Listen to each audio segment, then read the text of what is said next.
Happy May Day. If you are a pagan, happy May Day. And if you are a fighter for social justice, happy May Day.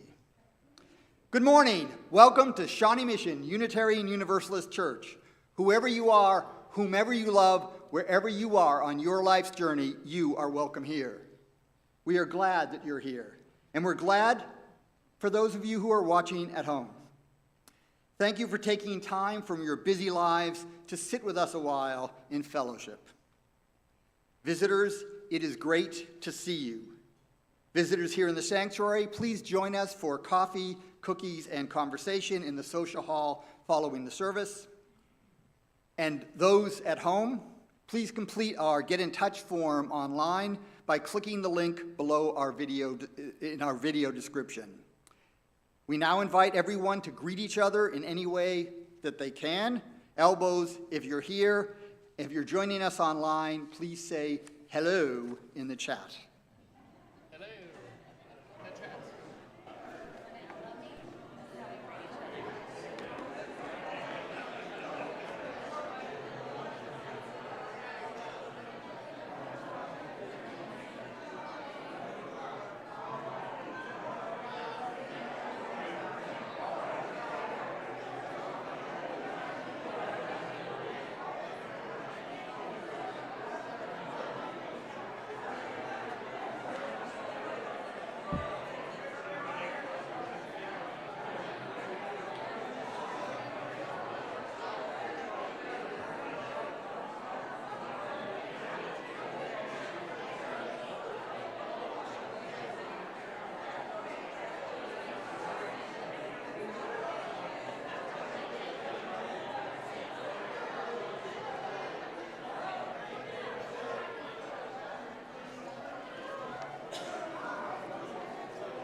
It is good to be here. It is good to be here together. And now, Reverend Rose has a few announcements.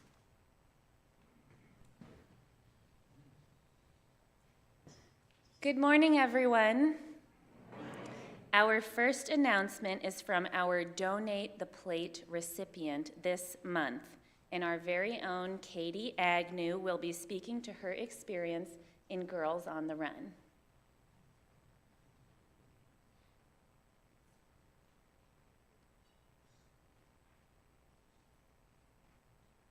Hi, I'm Katie, and I do Girls on the Run. In Girls on the Run, we learn all types of things, like positive talk, and we get to practice running. At Girls on the Run, we get to write fun things and nice things about our teammates. In Girls on the Run, we can all run and have fun. In Girls on the Run, in 3 weeks, we are going to have the fun run. We will be doing it at SMUUCh Park on May 21st. At Girls on the Run, you can do many things. We have learned about how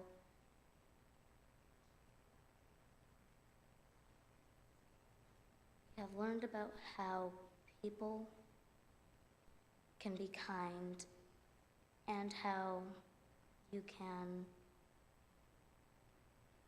be kind to others.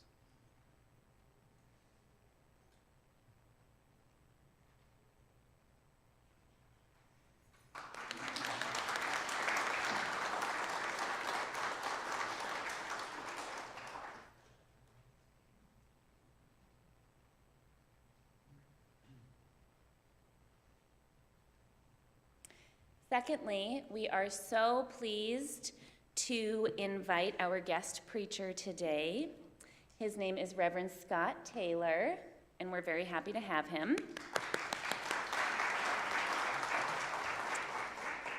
He is the national team lead of Soul Matters, which is a denominational UU resourcing group that supports theme-based ministry like ours.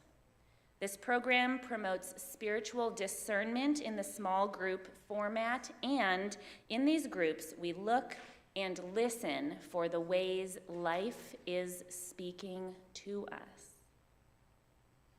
If you're interested in trying it, please stay immediately after the service today for a taste of soul, so you can experience being in these small groups and what it means to do Soul Matters work. Scott himself has been a minister for 24 years and has had the privilege of serving churches of all sizes, from Chicago to upstate New York, in congregations and denominationally. He lives with his wife and 3 kids on a horse farm in upstate New York. And what I really appreciate about Scott, after going through the workshop yesterday and knowing him as a colleague, is his willingness to bring his own storytelling, his vulnerability, and his sense of humor. So welcome, Scott. And now lastly, I am pleased to announce that we have a stellar worship schedule for the month of May. First of all, next week we will have Dr. Latia Frazier, who just got her PhD in disability theology, to give us a Mother's Day sermon. Then we will have the music service on May 15th, which will include our own musicians and guests. And then now listen up for this one. On May 22nd, for the first time ever in my tenure at SMUUCh, we will be doing a flower communion. This is an ancient Unitarian ritual that originated in Transylvania, but your job is to remember to bring a flower. I don't care where you get it. It can be the florist, the grocery store, the side of the road, your own garden, probably not the church's garden, but you are to bring a flower on that Sunday, and I will remind you until then. And then lastly, on May 29th, we have our own Jim Christ preaching, so I'm very excited, and I hope that this month is wonderful worship for all of us. And now, I would like all of the children to rise and follow Kaylin in the cow suit, yes.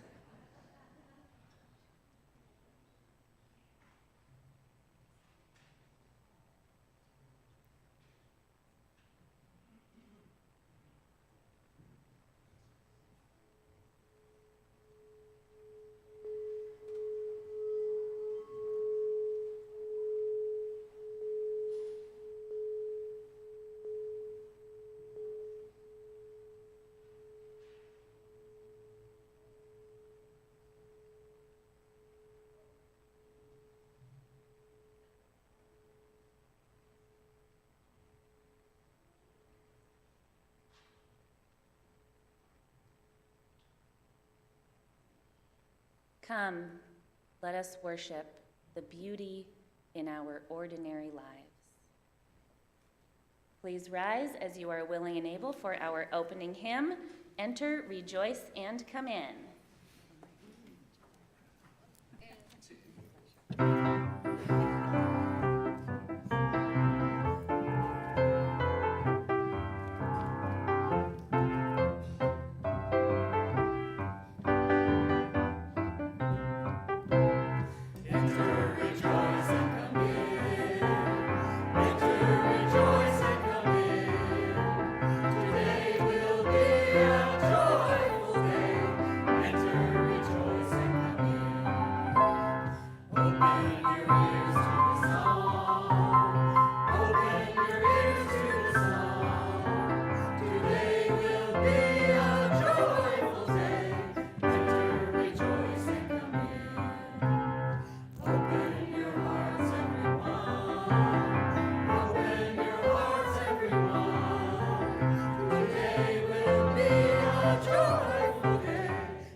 Would Joel Planis join us on the, oh, he's on the platform. Then we shall have to improvise. There he comes. Excellent. Proof you can be in two places. Not exactly in the same time. As Joel lights our chalice, the symbol of our Unitarian Universalist faith, I invite you to join us as we recite our covenant. You can find it on the wall, but if you know it by heart, then say it from your heart. Let us affirm that love is the doctrine of this church, the quest for truth is its sacrament, and service is its prayer. To dwell together in peace, to seek knowledge in freedom, to serve humanity in fellowship, to the end that all souls shall grow into harmony with the divine. Thus do we covenant with one another.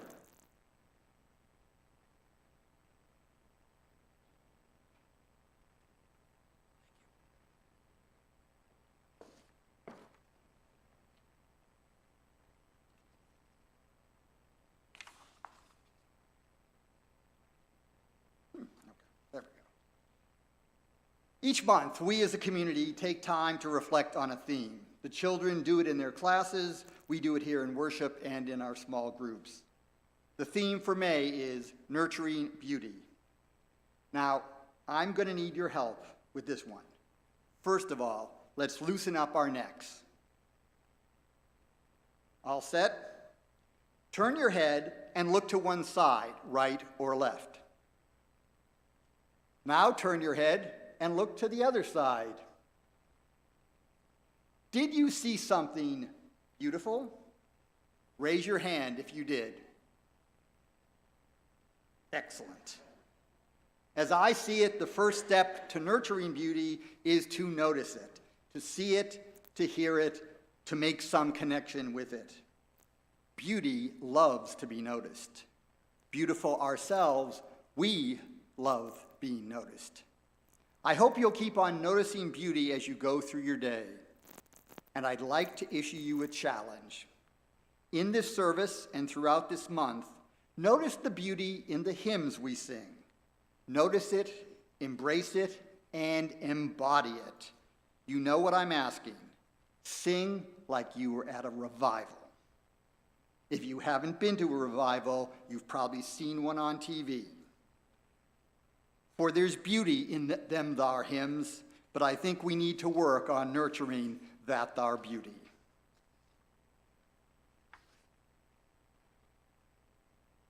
And now it is time for all ages.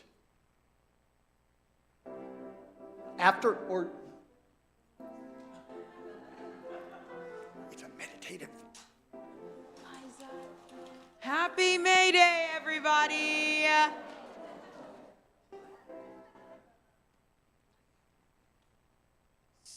Today we have a very special thing here going on for y'all. I'm sure you're all gonna enjoy it. Celebrating May Day. It's the first day of summer, in case you didn't know. It's very special and fun, and I'm very excited for summer to start. Okay, Mr. Neal, let's get those keys going. Okay, kids, walk. There you go.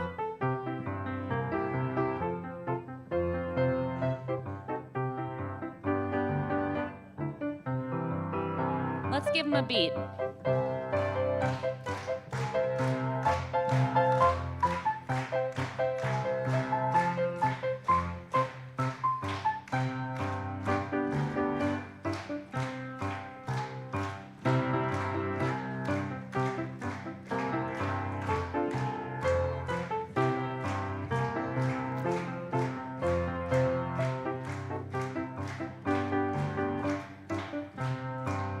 One more time.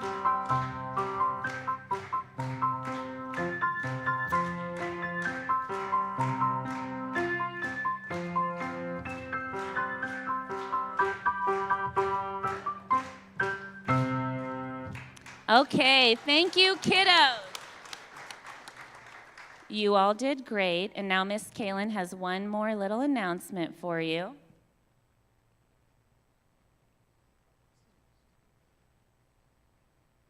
So, for the beginning of May Day, we have a bunch of little flower treats for everyone, if everyone wants to grab a little flower tree. For the beginning of May, because April showers bring May flowers. And now the kids are either welcome to stay up here and do coloring sheets, or you can go back to your parents, but the curtains are going to remain open.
This is the time in our service where we draw to heart and mind those in our midst who are suffering and those who feel the sweet relief of their burdens easing. So I invite children of all ages to put your hands in your lap, put your feet flat on the floor, take a deep breath.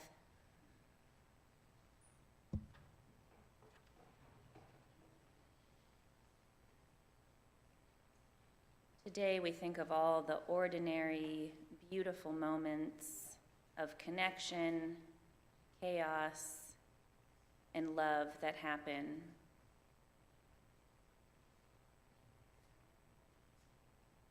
I invite you to continue breathing deeply. We give our love to those untangling themselves from relationships that no longer serve them. We grieve for the loss of energy and time that chronic illness takes on the body and mind, and our hearts go out to all who are struggling to make ends meet. We extend our gratitude to people who make caring for children their primary spiritual practice, and we join in wonder with all who are bravely facing their final days.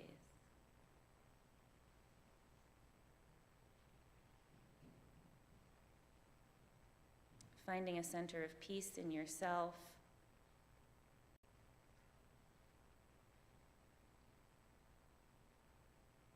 As always, we rejoice in the exquisite beauty in this world, as small or life-changing as each piece of beauty might be. And now I invite you to come forward and briefly share in 2 to 3 sentences a rare joy or a profound sorrow and light a candle.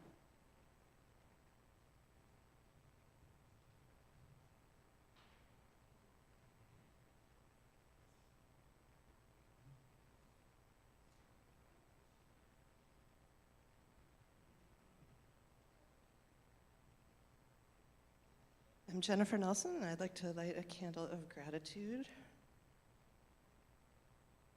for Scott Taylor, for John Young and Vicki Miller, and for everyone who participated in the Soul Matters workshop yesterday. It was so revitalizing to me, and I'm so excited to start my new group on Thursday.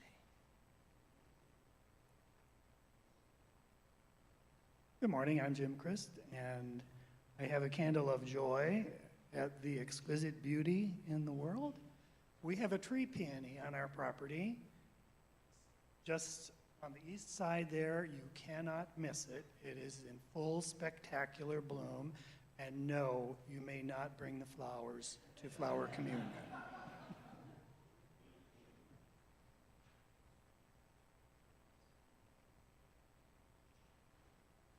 I'm Melissa Malosi, and I have some good news about my condition. I do not have CLL. I have what's called primary splenic marginal zone lymphoma, which is not curable but treatable, and I will be seeing my doctor May 24th for follow-up and treatment plan.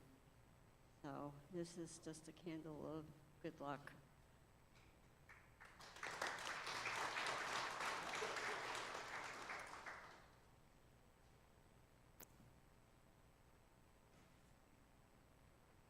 Hi, I'm Colette Poncho, and I would like to light a candle of gratitude for the Green Guitar concert last night. And Mike, I know you're here, you arranged that, and all the volunteers, and the Rough and Tumble group, and also the Cowboy Country Club were awesome, and really revitalized me after the Soul Matters session.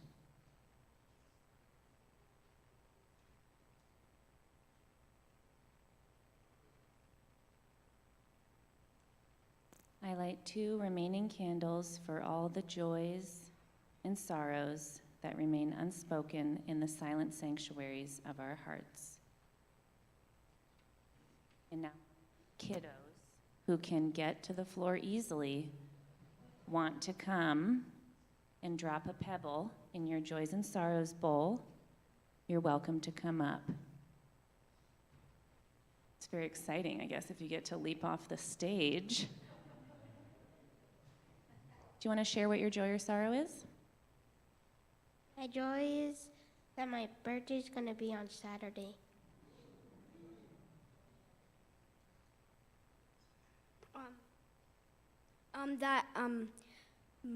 I get to go to the beach almost every year with my family. Sounds nice. Okay.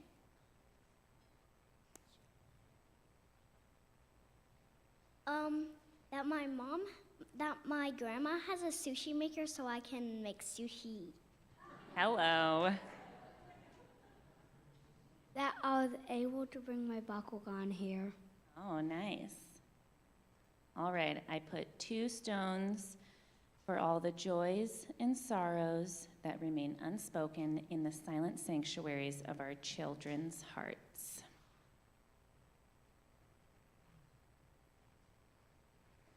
And now I want everyone, children included, to take a deep breath with me and sigh it out.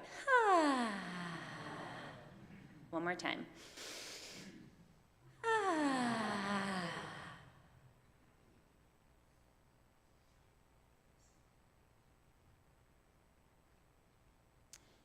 Henry Nouwen says that because life is very small, you can never see it happening. Have you ever seen a tree actually grow?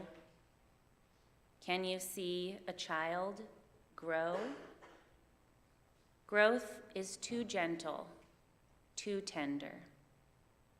Life is basically hidden. It is small and begs for constant care and protection. Thus, he says, if you are committed to saying yes to life, you are going to have to become a person who chooses it when it is hidden. I'm going to invite us now to sit for one moment.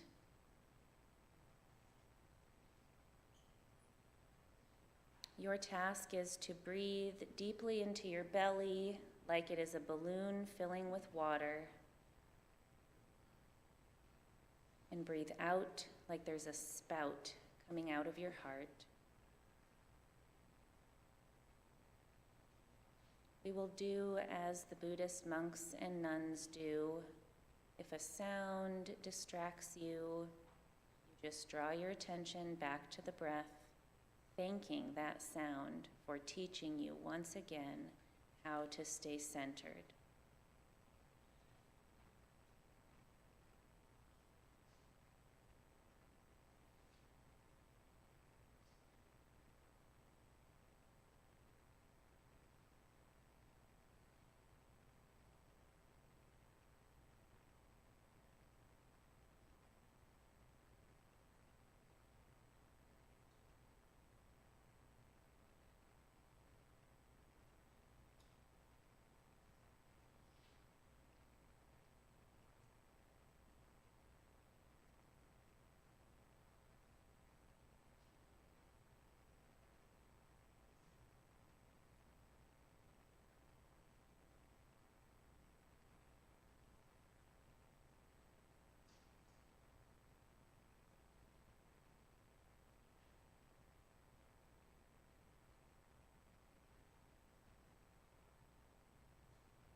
taking one more final deep breath.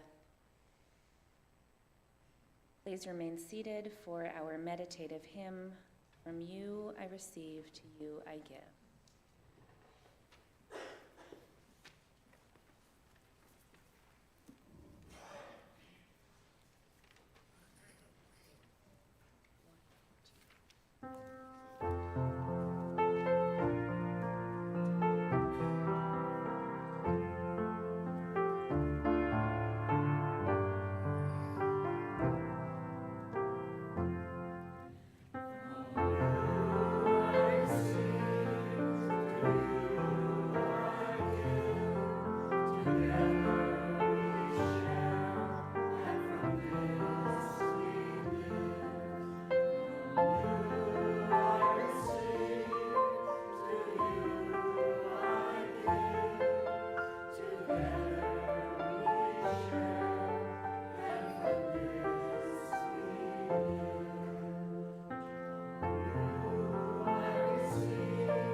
Should say good morning again.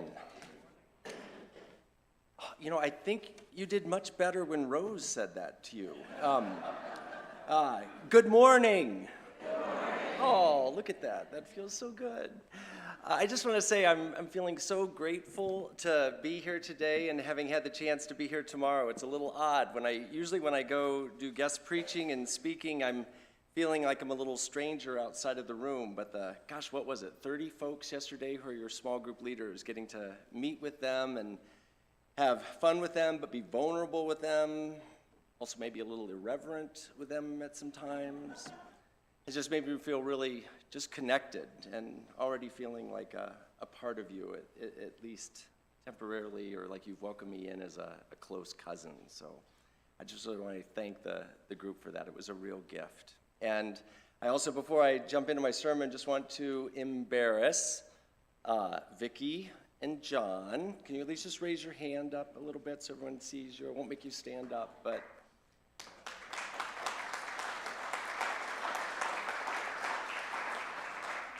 that's all I was going to make them do, is just clap for you and embarrass you that way. So just really, also, I hope you all know, I suspect you already do, what a gift these two folks are to your community. And I should also say that also I feel like it's a huge gift. I'm so grateful. It's a gift to be with all of you here today, and not just all of you here today, but all of you right now, because being with you right at this time has had so many things. It's made so many things start to swirl together in my head. For instance, I'm very aware for the last couple weeks as I've been thinking about coming, how this sermon is sitting right on the cusp, right at the intersection between last month's theme of awakening and this month's theme of beauty. And at least for me, that started making me think a little bit about what does it mean, not just to notice beauty or awaken, but what does it mean to live and awaken to beautiful lives. So that's kind of swirling up there on the top. And also, I think here's the thing. I've been thinking a lot too, how this is the same time that we're also doing another turn, right? That we're right at that place after 2 years of COVID, where we're moving from what might be called COVID time back into normal time. I'm feeling that strongly myself. Anybody else feeling that as well? At least a third of you. That's good. That's good. I won't have to run out to my car and grab that other sermon I prepared. And then also just obviously the gift of you all inviting me here to talk about the importance and gifts of small groups. So all of that's been swirling in my head, and with that, as I prepared for today, I just heard this inner voice in my head say, Annie Dillard. So I went back to Annie Dillard. She's the author of a wonderful book called The Pilgrim of Tinker Creek. Anybody know this book? Oh, such a beautiful book. But my brain said, go back to that book, and it took me back to one of my favorite passages from that. And so that's what I'd like to just center us with this morning. Again, it's from Annie Dillard, from her book, Pilgrim of Tinker Creek, and this is from a chapter called Seeing. Seeing. She writes this. I've been doing a lot of thinking about seeing, she writes. There are a lot of things to see, unwrapped gifts and free surprises.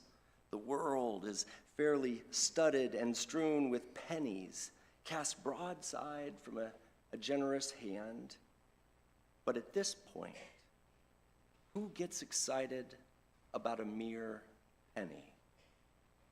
If you follow one arrow, if you crouch motionless on a bank to watch a tremulous ripple thrill on the water, and you are rewarded by the sight of a muskrat kid paddling from its den, will you count that as a sight of chip? Will you count that sight a chip of copper only and go on your rueful way?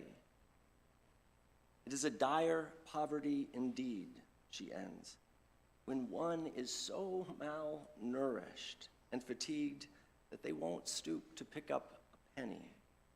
But if you cultivate a healthy poverty and simplicity so that finding a penny will literally make your day, then since the world is in fact planted with pennies, you will have with your poverty bought a lifetime of days.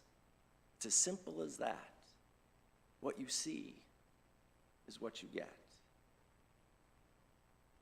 That ends Annie Dillard's readings.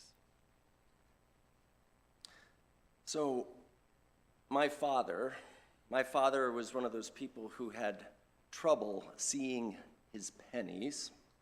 And I should say right away that one of the other things trickling around my head and my heart is that my father died just this past January. He had been sick for a long time and his health was already on the decline, but when he caught COVID at the beginning of the new year, his body just simply, couldn't fight it off. And we knew we'd only maybe have a few months with him because of the way his health was going, but COVID sort of grabbed him a little bit early, but it was still a good goodbye and a good death.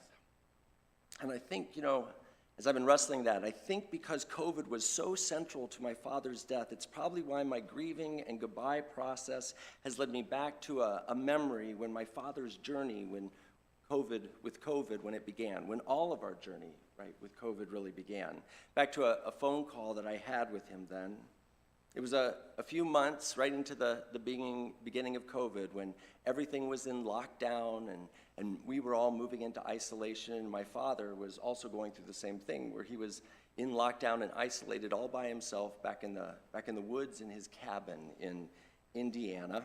And because he was isolated and going through it all alone, I called him regularly to check in. And it was this one particular phone call that when I called him, it just felt different, right? Different than usual. I picked up the phone and I said, "Hey, Pop, how are you doing?" It was clear right away he was a little depressed. And you should know that when my father gets depressed, you should know he was a preacher, and when my father gets depressed, immediately his voice falls down into a preacherly low gravel voice. And I'll also say that my father, when he got a little depressed, he also got at the same time a bit overly dramatic. And so he answered right away. He said, "Well, Scott, I'm not sure. I'm not sure how I'm feeling," in his low, gravelly voice. He said, I've been doing a lot of thinking, Scott, about that movie, Saving Private Ryan. Remember that movie, Scott?" "I think I do, Pop. I think I do," I say. Well, there's that character, he went on, played by Tom Hanks, whose mission it is to lead a small group of soldiers deep into fighting territory and retrieve Private Ryan to bring him home to his mother because his 3 other brothers, right, have already been killed, and it's Army policy that families are left with at least one son. And they find him, Scott, in the movie. They find him. They find Private Ryan. "Remember that, Scott?" "Yeah, Pop," I say again, I think I do, smiling to myself and settling in because, well, I'm sure this isn't true of Reverend Rose, but I think as many of you know, with preachers, you've got to sort of settle in because once they start telling a story, it's going to be a long time before they get to their point. So I settled in, and he said, well, then, Scott, you remember, he continued, that Tom Hanks' character is mortally wounded, right there at the end, and so he won't be going back.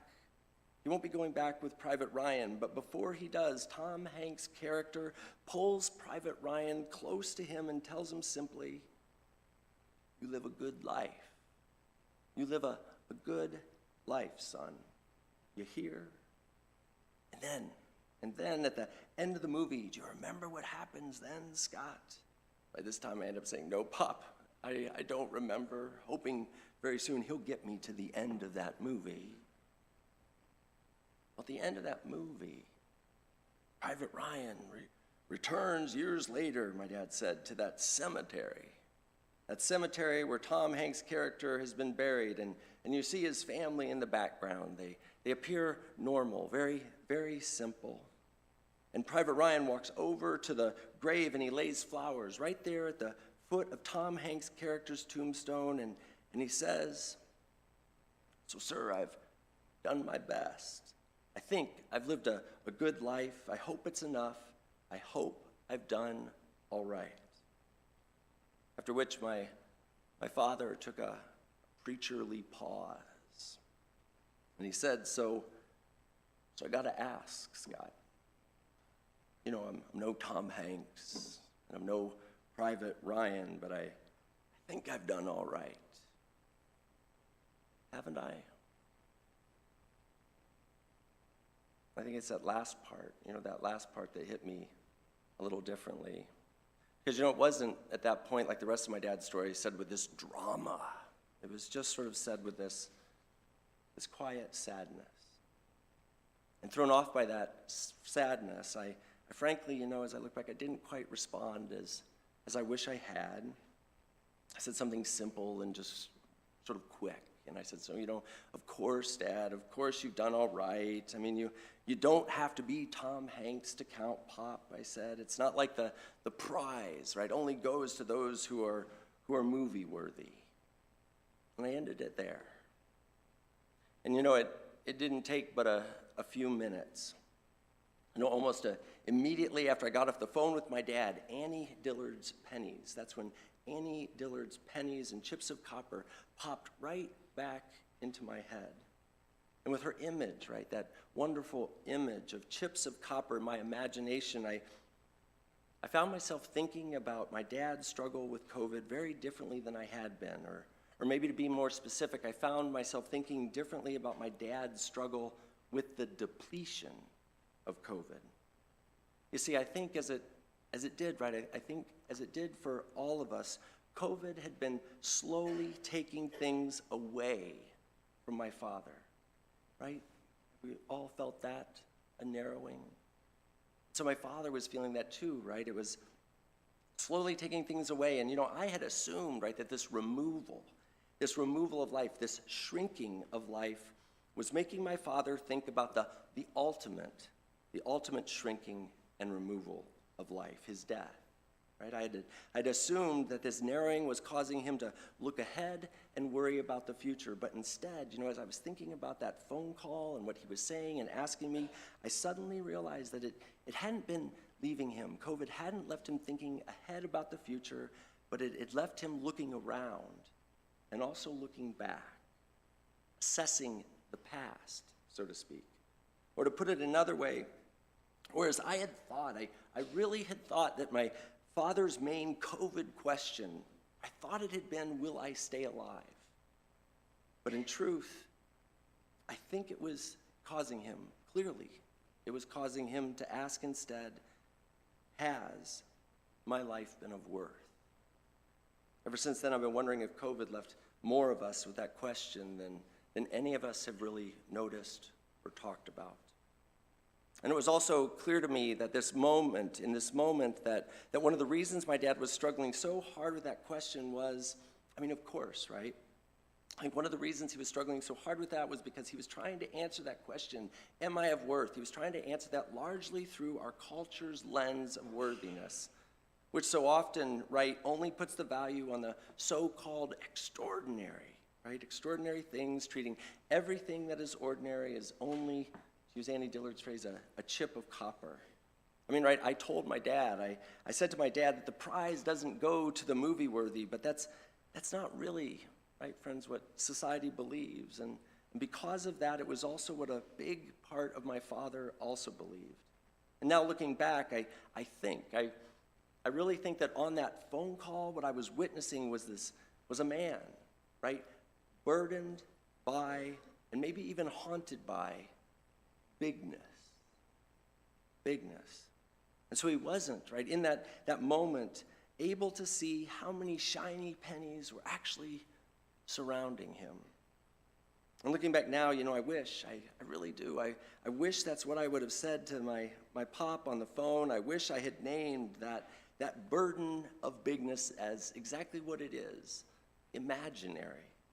And I wish that instead I would have reminded him about what I saw on my many visits to him before COVID, like how much I loved his so-called little cabin in the woods back on 40 acres of trees back in Indiana, where he and my mom, when she was alive, built the home of their dreams, right? So much of it with their own hands. I wish I had named how I've always loved watching my father, told him I've always loved watching him doing his woodworking. In addition to being a preacher, he was a lathe worker who over the years taught himself how to turn and create these beautiful, beautiful bowls, wooden bowls that he never was proud enough to sell, but always shared with neighbors and friends, mostly when they were going through hard times. I wish, too, I had lifted up that Amish couple that had stopped by the house when my father was recovering from heart surgery. They came with a low-fat pie, although I think for Amish pies, there's not really such a thing as a low-fat pie. And how they told me how much they loved my father because of his practical jokes, and also because when their son was struggling with depression, my pop had taken him under his wing and taught him wood turning. And how the Amish couple told me that learning how to create beauty like that, they said, had literally brought their son back to life. There's also those images. I wish I would have lifted up for him those images of my pop sitting on the porch with his sister, and how beautiful I actually always have thought that was, because it's just not everyone. Not everyone who has achieved a sibling relationship where they not only love each other, but actually like each other. And I also wish I would have lifted up for him that image of that tiny but beautiful country church that he so quietly and faithfully served for so many years, a place, in the middle of nowhere that he treated as full of the most important people on earth. So many pennies, at least in my eyes. So many shiny pennies piled up all around my dad, clear proof of a well-lived life, and yet, friends, there he was struggling. I mean, really, really struggling to see them as anything more than just chips of copper. And here's, friends, where I think that where COVID comes back into the picture for me, and maybe even for all of us, because, as I've been thinking about this, while COVID may have caused some folks like my father to get in a funk about the lack of worthiness, I believe that for most of us, it's actually had the opposite effect. At least I hope, right? I think for most of us, by stripping away the opportunity for pursuing the extraordinary, stripping away the opportunity to pursue bigness, I think COVID, ironically, wasn't just a curse, but there might have actually been a seed of a gift in all that when it ironically shrunk, right, our life in a good way. I think it's left us surrounded, right, by anything, or it left us surrounded by hardly anything but those chips of copper, right? Forget striving, success, all the shiny stuff and comparisons with our neighbors. No, suddenly, right? Suddenly during COVID, what dominated our lives instead, friends, was sourdough starter. Of course, right, there were other things just as tiny. Quiet nights with families, walks with our dogs, regular Zoom calls, only with our closest of friends. Nowhere to go out and eat, so we were wonderfully stuck with having to cook together. No big adventures to pursue, except, of course, the great adventure of finally, finally learning to play guitar or learn another language. Removed from the normal buzz, right? Buzz and busyness of life, we were forced out of lives of doing and frankly had to learn, which I think was a gift, right? To learn more about living just lives of being, not doing. We were also forced, I think, to notice that as much as they annoy us, and they really do, right? Our family members and our close friends were actually remarkably and astoundingly beautiful. And we're astoundingly lucky to have hit the jackpot and have them in our lives. Simple, right? Simple things, so very ordinary. And friends, I gotta believe that as we found and were forced to stare at and live with all this ordinariness for so long, for 2 whole years, that at some point during COVID, I gotta believe that virtually all of us, every single one of us, have had this moment of awakening when suddenly the so-called chips of copper in our lives have transformed, boom, right in front of our eyes into the beautiful, shiny pennies they are. Or to put it into Annie Dillard's language, I think, indeed I hope, right? I hope that COVID has not just been a time of depletion, but also for us, as she calls it, a time of cultivating a healthy poverty and simplicity. Time, right, when the bright lure of distraction of big things was shut out, so much so that we finally gained the ability to better notice that our worlds are indeed, in fact, as she says, planted with pennies. Again, friends, you gotta let me know, is this true for anybody else? Anybody else feel that's true? Again, some of you, maybe not all of you, I can go grab that other sermon if you like. But I really hope that, and I actually believe that it has indeed happened for all of us. And I do think that narrowing that happened in COVID was a real gift, actually maybe even a once-in-a-lifetime opportunity, if only we can hold on to and remember it. And so the question I think that leaves us with, of course, is as we return to normal, how do we hold on to the new sight that we gained during COVID? And this, I think, brings me full circle back around to why you invited me here, to talk about the meaning and importance of small groups. And it's funny because normally when I come to gatherings like this, I see it as my job to get you to change your minds about small groups, to think of them differently. But with all of these recent thoughts swirling around in my head, it's actually my mind that has been changed, or maybe expanded, I should say. You see, if you had asked me before COVID about the importance of small groups, I would have talked mostly about how they address our need for community and depth. But now, now, because of COVID and my dad and Annie Dillard's pennies, the world and our needs look quite differently to me. Simply put, whereas I once believed that loneliness and shallowness were the largest ailments of our time, I now see that this battle with bigness is equally, if not more, devastating. Indeed, more and more people are saying that it might even be the most devastating and destructive psychological issue of our time. I'm particularly partial to how a British philosopher frames this, a clever and actually funny British philosopher. His name is Alan de Bon, and he says that we live now in a world tragically dominated by snobs. Snobs, he says. And he defines a snob, and I love this. He defines a snob as someone who wants to take a sliver of who you are and use that to define and judge the entirety of who you are, as well as how much you matter. To prove his point, de Bon playfully points out that the first thing we are all likely to be asked at a dinner party in Western culture is, help me out, what is it? What do you do? And if you're retired, what did you do, right? And depending on how you answer that, Alan de Bon says, he said, depending on how you answer that, you will either be praised and become the prize of the party, or you'll be left alone by yourself by the peanuts, he says. And given this, he says, what we need most What we need most is to surround ourselves with a trusted group of people who help us escape this tyranny of the shrunken self. People, he says, who are interested in our ordinariness, which he points out is actually the most of who we are, every single one of us. And it seems to me that this interest in our ordinariness and our whole selves is exactly what our small groups, our Soul Matters small groups are all about. For instance, as we talked about yesterday in the workshop that we held with all the small group facilitators, the entire goal of our small groups, right, the entire goal of the small group model is not the model that you use and so beautifully have been led to use by all your facilitators.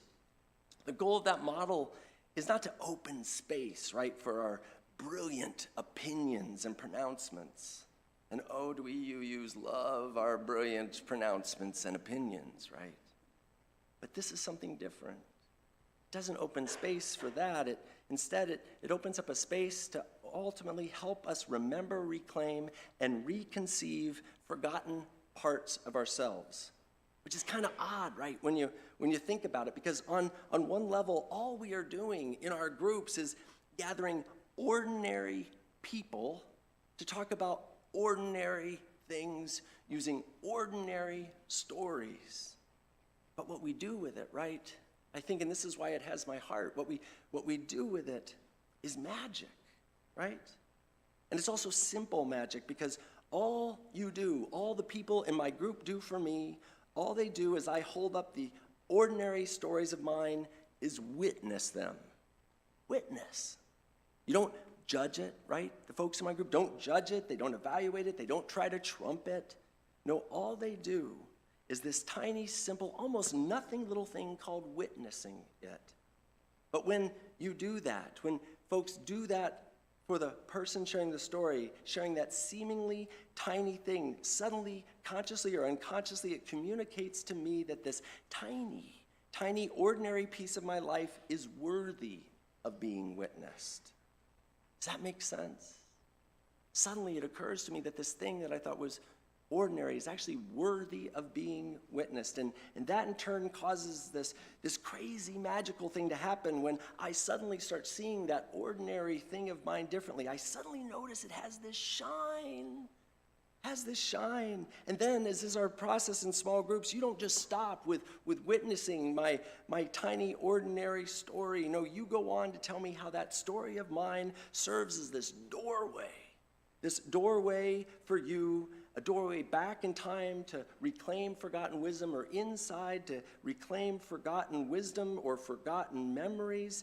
You basically end up communicating to me that my story helped you reclaim parts of yourself and literally put yourself back together again. And when you do that, when your small group members do that for you, suddenly that ordinary story of mine doesn't just shine, right? It starts to make me wonder if it's not gold. Over time, I suddenly start to see that this entire pile of ordinariness that I am, that all of you are, just might be gold. And for me, now at least, friends, that is among the most important work and message of our small groups, and maybe even, I'm thinking, the most important work and message of our times. It's also, ironically, the message I wish I would have more clearly communicated to my father while he was alive. I wish through my words, right, my words and my affirmations, I wish I would have done a better job at helping him pile up his pennies, so to speak, and watch them shine. And even though I can't do for him anymore, I can do it for others. We all, right, can do that for others. And I know that's such a simple thing to say, but it's honestly the idea that has my heart, and it's also the idea that I really hope has your hearts as well. We all can do that for others, or maybe it's even we all need to do that for each other. And friends, right, what better time to devote ourselves to this than when this piles of ordinariness forced on us from COVID still exist? Or to put it another way, I'm not in any rush, not at all, to return to normal, at least when it comes to this. I don't want our piles of ordinariness to turn back into chips of copper again. I don't want bigness to re-enter the scene and blind us and even torture us like it normally does. I want for us a new normal. I want for us a new definition of the extraordinary. I want us to think about being famous, the way the poet Naomi Shihab Nye defines it in a poem of hers that I've hung and plan to keep on the wall of my office desk. It's the same poem I want to leave you all with today. It's called Famous, and it goes like this. The river is famous to the fish. The loud voice is famous to silence, which knew it would inherit the earth before anybody said so. The cat sleeping on the fence is famous to the birds, watching him from the birdhouse. The tear is famous briefly to the cheek. The idea you carry close to your bosom is famous to your bosom. The boot is famous to the earth, more famous than the dress shoe, which is famous only to floors. The bent photograph is famous to the one who carries it and not at all famous to the one who is pictured. I want to be famous to shuffling men who smile while crossing streets, to sticky children in grocery lines for whom I am famous as the one who smiled back. I want to be famous in the way a pulley is famous, or a buttonhole, not because it did anything spectacular, but because it never forgot what it could do and has done. May the same be true for all of us, friends. May we never forget. Amen.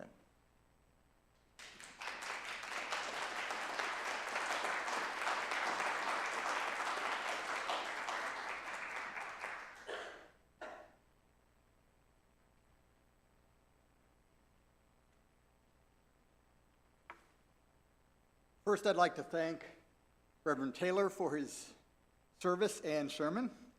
And I'd like to thank all of you for the stunning job you did on the meditative hymn, Excellent Nurturing Beauty. The work of the church depends on us, on our generosity of time, wisdom, and financial resources. Today, our Donate the Plate goes to Girls on the Run. We invite you to give generously to support the ongoing work of the church. The offering will now be given and received in grateful appreciation of our shared values.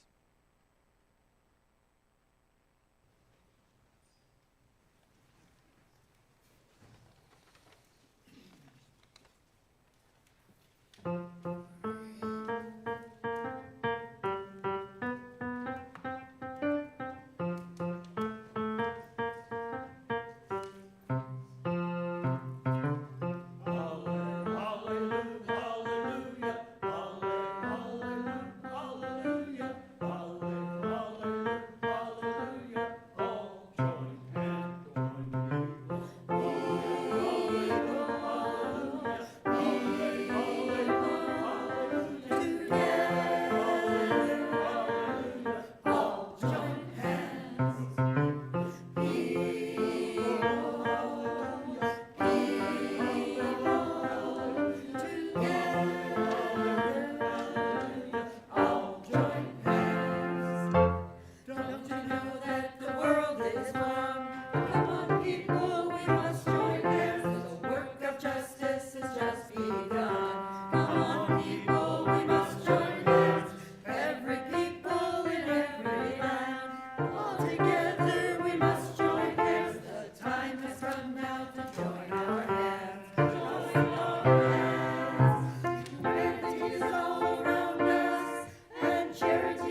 We extinguish this flame, but not the light of truth, the warmth of community, or the fire of commitment.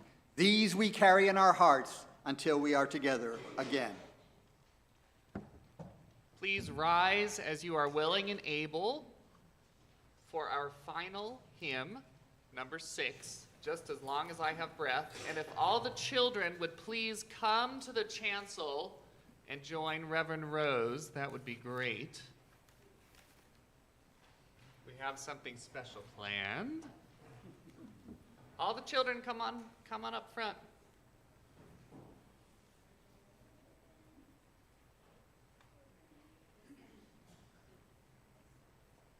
We have a May Day processional.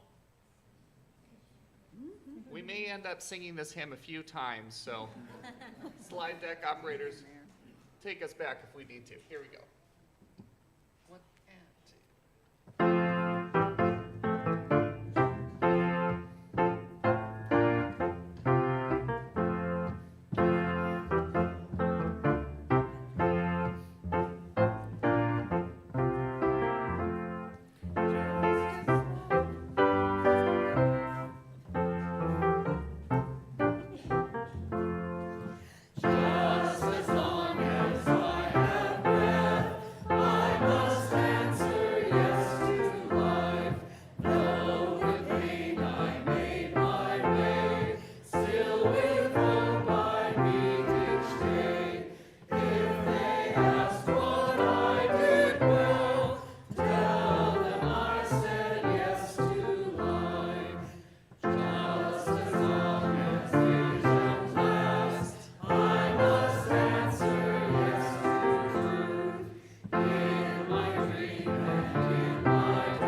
Verse 1.